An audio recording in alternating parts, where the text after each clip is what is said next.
All right, here's the second page, page 71. Let's go through these problems. Again, last topic for quadratic equations and probably the most important topic. All right, number 4, we've got a penny drop from the Empire State Building, which is 1,250 feet tall. If the penny's pathway can be modeled by this equation, how long would it take the penny to strike a 6-foot tall person? So this question's a little bit different. In the past questions, they've asked about hitting zero, the ground or whatever, but they don't want it to hit the ground. They want it to be 6 feet up from the ground.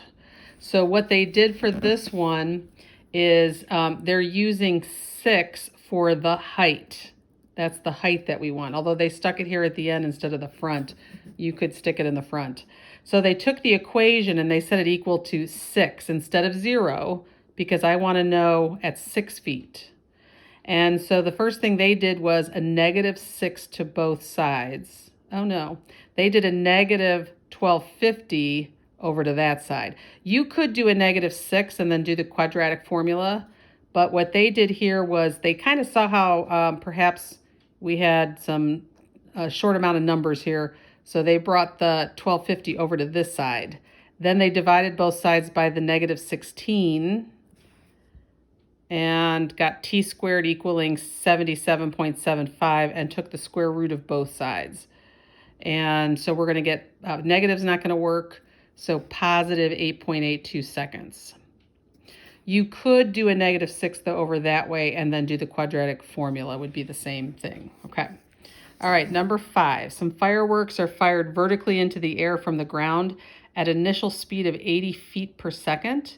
The equation for this object's height h at time t seconds after the launch is this. How long will it take the fireworks to reach the ground? All right, so this time we are equal to 0. We're going to find the zeros on this. And so they factored out a -16t. So, and then they had a t minus 5 here. So you would do -16t equals 0. Divide both sides by -16. You're going to get a 0 here.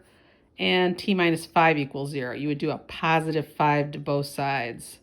Okay, so it can't be 0 seconds, so it's got to be 5 seconds for that one. So again, when we're talking about reaching the ground or a 6 feet person, this is where you're finding the zeros of the function. But for this one, we had to put equal to 6, and this one would be equal to 0. Number 6, the Apollo's Chariot, a roller coaster at Busch Gardens, moves at 110 feet per second.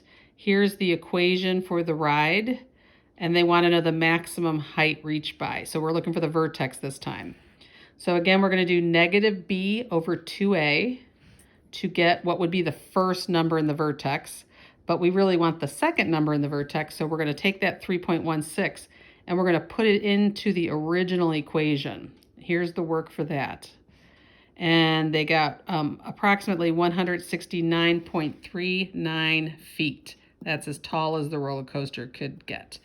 So again, when we're talking about height, we're looking at vertex. All right, Eva is jumping on a trampoline. Her height h at the time t can be modeled with this equation. Would Eva be able to reach a height of 14 feet? So let's just figure out what the highest point would be, which is the vertex. So -b over 2a to get our first number, and then put this number into the original equation.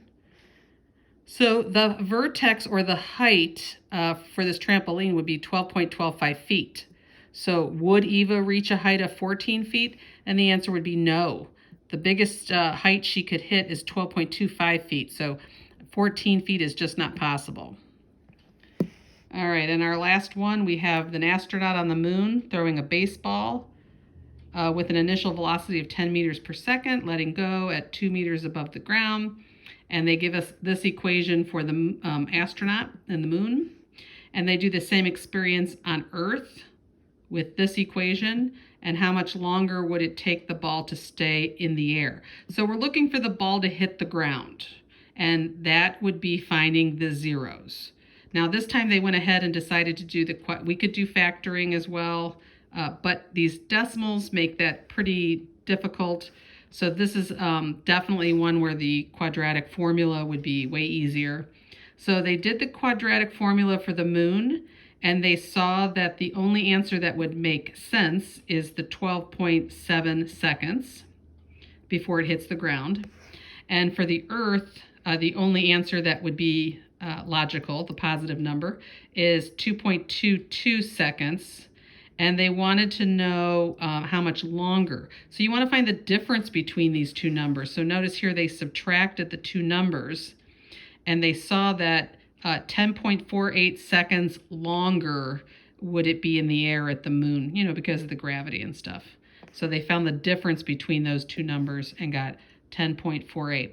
Now, this topic can be very difficult, so don't forget I'm available for questions, or we can Google Meet and talk some of this out. If you're stuck on any of that, watch the video more than once, take your time, and after we kind of wrap up from here, we will be moving on to a new unit.